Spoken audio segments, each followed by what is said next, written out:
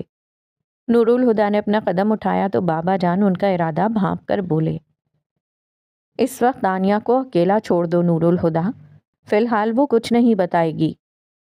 نور الہدیٰ ان کی طرف دیکھ کر زہر خند لہجے میں بولے، میں اپنی بیٹی کو اس کے دکھوں کے ساتھ اکیلا نہیں چھوڑ سکتا، جیسے آپ نے اپنی بیٹی کو تنہا چھوڑ دیا تھا۔ ملیحہ کے ذکر پر مریم کے تن بدن میں آگ لگ گئی تھی، مگر مصلحتاً وہ کچھ بولے بغیر پلٹ کر اپنے کمرے میں چلی گئیں۔ نور الہدیٰ نے ایک نظر جاتی ہوئی مریم کو دیکھا، پھر خود بھی سیڑھیاں چڑھنے لگے۔ لاؤنج میں تنہا رہ گئے بابا جان کی آنکھیں نم ہو گئیں۔ ملیحہ کی موت کے لیے نور الہدیٰ مجھے کبھی معاف نہیں کرے گا۔ ان کے گال بھیگتے جا رہے تھے۔ نور الہدیٰ نے تانیہ کے کمرے کا دروازہ کھول کر اندر دیکھا۔ نائٹ بلب کی روشنی میں وہ دوسری طرف کروٹ لیے بیڈ پر لیٹی تھی۔ آہستہ سے دروازہ بند کرتے بیڈ پر بیٹھ کر وہ کچھ بھی بولے بنا اس کے بالوں میں انگلیاں چلانے لگے۔ تانیہ نچلا ہونٹ دانتوں میں دبائے بے حس لیٹی رہی، پھر اس سے رہا نہیں گیا تو ایک دم سے پاپا کہتی پلٹ کر ان سے لپٹ گئی۔ پاپا کی جان! اس کے گرد بازو پھیلاتے نور الہدیٰ نے تانیہ کو اپنے پرشفقت حصار میں لے لیا۔ اس کا نام شایان ہے، میں اس سے پہلی بار فائزہ کے گھر پر ملی تھی، پھر وہ کچھ دن بعد یونیورسٹی آیا تھا۔ ان کے سینے پر سر رکھے آنسوؤں کے بیچ اٹک اٹک کر بتانے لگی تھی۔ دھیرے دھیرے اسے تھپکتے نور الہدیٰ ہر سیکنڈ کے ساتھ 1 انچ خوف کی دلدل میں دھنستے جا رہے تھے۔ وجدان اور ملیحہ کا ذکر کیے بغیر تانیہ نے اپنے 3 سالوں کا ہر پل کھول کر ان کے سامنے رکھ دیا تھا۔ اپنی سوچوں سے ابھر کر نور الہدیٰ نے اپنے سینے پر سر رکھ کر سوتی تانیہ کو دیکھا۔ نہ جانے وہ کب سو گئی تھی۔ نور الہدیٰ کو یاد آیا، وہ بچپن میں بھی اکثر کہانی سنتے ہوئے ان کے سینے پر سر رکھ کر سو جایا کرتی تھی، مگر آج وہ کہانی سنا کر سوئی تھی۔ اس کے چہرے پر آنسوؤں کے نشان دیکھتے ہوئے انہوں نے کہانی کے آخری جملوں کو یاد کیا۔ وہ کہتا ہے مجھ سے شادی نہیں کر سکتا، اس کے پیرنٹس کا کوئی پرابلم ہے، پر آپ فکر مت کریں پاپا، میں اسے بھول جاؤں گی۔ بھول جانا آسان نہیں ہوتا۔ اس کے چہرے سے بال سمیٹ کر ماتھا چومتے ہوئے نور الہدیٰ نے سوچا تھا۔ فائزہ کے پاس الفاظ کا ذخیرہ ختم ہو چکا تھا، پھر اب بولنے کو بچا بھی کیا تھا؟ سب کچھ تو کہہ چکی تھی۔ ایک نگاہ سب کے چہروں پر ڈال کر وہ کسی کے کہے بنا ہی وہاں سے چلی گئی۔ کس نے سوچا تھا راکھ میں آگ لگ جائے گی؟ خاموشی کو توڑتے ہوئے سمد نے وجدان سے پوچھا، اب تم کیا کرو گے؟ دونوں ہاتھوں کی انگلیاں آپس میں پھنسائے بیٹھے وجدان فیصلے پر پہنچ چکے تھے۔ میں ہادی بھائی سے ملنا چاہتا ہوں۔ تم پاگل تو نہیں ہو گئے؟ آفاق برس پڑے۔ اس ملاقات کا کیا نتیجہ نکلے گا جانتے ہو؟ شایان کی بات بالکل ٹھیک ہے، گڑے مردے نہ ہی اکھاڑے جائیں تو بہتر ہے۔ اس معاملے کو یہیں ختم کر دو۔ اگر معاملے کو ہوا دو گے تو بڑے طوفان کھڑے ہونے کا خطرہ ہے۔ اگر طوفان میری زندگی سے نہیں ٹلتے تو کوئی کیا کر سکتا ہے؟ کم از کم خود سے طوفانوں کو دعوت مت دو۔ پھر تمہیں نور الہدیٰ سے بات کرنے کی ضرورت بھی کیا ہے، جب شایان اور تانیہ خود ہی اپنی محبت سے دستبردار ہونے کا فیصلہ کر چکے ہیں؟ سمیرہ نے الجھ کر کہا، ایسے فیصلے اذیت کے سوا کچھ نہیں دیتے۔ اور میں شایان کو تکلیف سے گزرتا نہیں دیکھ سکتا۔ آخری سانس بھی اذیت سے لینے کی گارنٹی دے کر قسمت نے شایان کو مجھے سونپا تھا۔ وہ میرے جینے کی آخری وجہ ہے۔ آفاق نے ترحم سے انہیں دیکھا۔ اور جس دن تم نے قصر فاروقی میں قدم رکھا، پھپھا جان تم سے تمہارے جینے کی آخری وجہ بھی چھین لیں گے۔ تو کیا کروں؟ اپنے بیٹے کی زندگی گروی رکھ کر اپنی سانسیں ادھار مانگ لوں؟ مجھے یہ سودا منظور نہیں۔ وہ تو ٹوک انداز میں بولے اور پھر کہا، ملیحہ کہا کرتی تھی محبت بوجھ نہیں ہوتی، پھر بھی جھکا دیتی ہے۔ میں جاننا چاہتا ہوں اس کی بات میں کتنا سچ ہے۔ شایان اپنے گھر کے پورچ میں پولیس جیپ روک کر اترا اور لمبے لمبے ڈگ بھرتا اپنے کمرے میں آ گیا۔ شرٹ کے نیچے جسم کا وہ حصہ جہاں اس نے تانیہ کے آنسوؤں کی نمی محسوس کی تھی اب بھٹی کی طرح سلگ رہا تھا۔ شرٹ پینٹ سے باہر کھینچ کر اس نے گریبان کے بٹن کھول دیے اور دوسرے ہاتھ سے اپنے شانے کو مسلنے لگا، مگر سانس کی آمد و رفت بدستور مشکل ہی رہی۔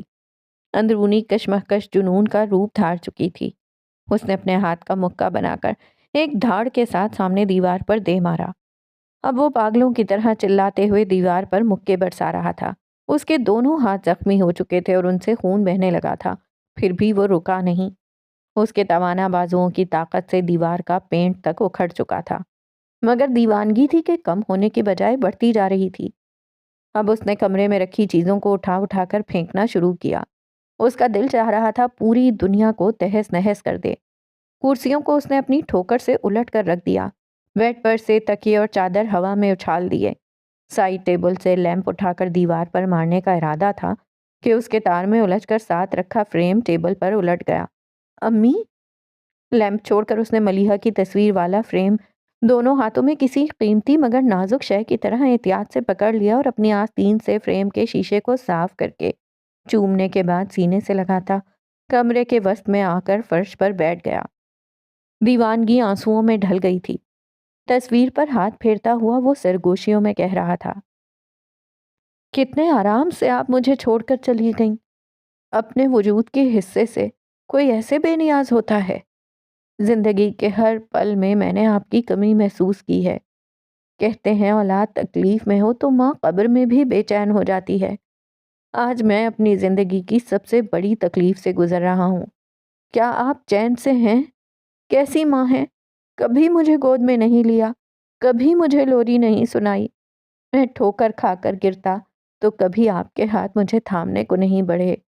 ترس گیا ہوں آپ کے احساس کو، پر کیا آپ آج بھی مجھے آپ کی آغوش نہیں ملے گی؟ امی، میں آپ کا بیٹا ہوں، آپ کیسے میری تکلیف پر چپ رہ سکتی ہیں؟ آج تو آ جائیں۔ کیا مجھے اتنا بھی حق نہیں کہ اپنی ماں کے گلے لگ سکوں؟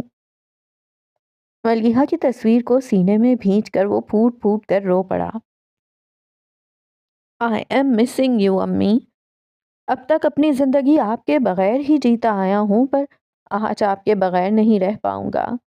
ایک بار تو آ کر مجھے سینے سے لگا لیں امی، پلیز۔ مائیں قیامت کے دن اپنی اولاد کو دودھ کی بہتی دھاریں بخشیں گی۔ میں کیا روز حشر بھی خالی دامن لے کر آپ کے پاس آؤں گا؟ کچھ تو میرے پاس بھی ہو امی۔ امی پلیز امی، اللہ کے لیے۔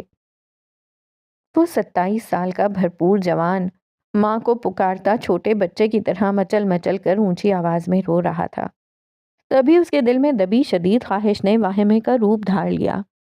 کھلی کھڑکی سے آتی ہوا نے اس کی پیشانی پر بکھرے بالوں کو سمیٹا تھا، مگر شایان کو اس ہوا پر نرم انگلیوں کے لمس کا گمان ہوا تھا۔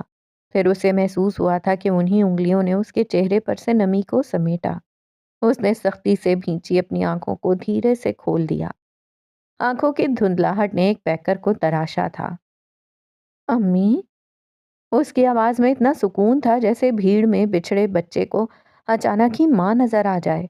ملیحہ نے جھک کر اس کی پیشانی پر ہونٹ رکھ دیے۔ 27 سال میں پہلی بار اس نے مامتا کا لمس محسوس کیا تھا۔ اسے لگا اس کے جلتے تپتے وجود میں کسی نے پانی کے چھینٹے ڈال دیے ہوں۔ اس نے بے خود ہو کر ملیحہ کے آغوش میں سر رکھ دیا۔ اس کے جنون کو قرار آنے لگا اور ایک سکون سا اس کے رگو پے میں سرایت کر گیا، اور وہ دھیرے دھیرے آنکھیں موند گیا۔ گھر پہنچتے ہی وجدان سیدھے شایان کے کمرے میں آئے تھے۔ کمرے میں پھیلی ابتری پر نظر ڈال کر شایان کے پاس آ بیٹھے، جو کارپیٹ پر بے ترتیبی سے لیٹا بے سدھ سو رہا تھا، اور ملیحہ کی تصویر اس کے دائیں گال کے نیچے دبی تھی۔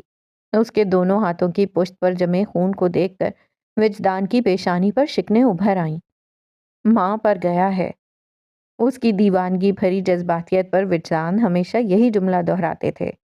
وہ اٹھ کر اپنے کمرے میں آئے اور الماری سے فرسٹ ایڈ باکس نکال کر کچن میں آ گئے۔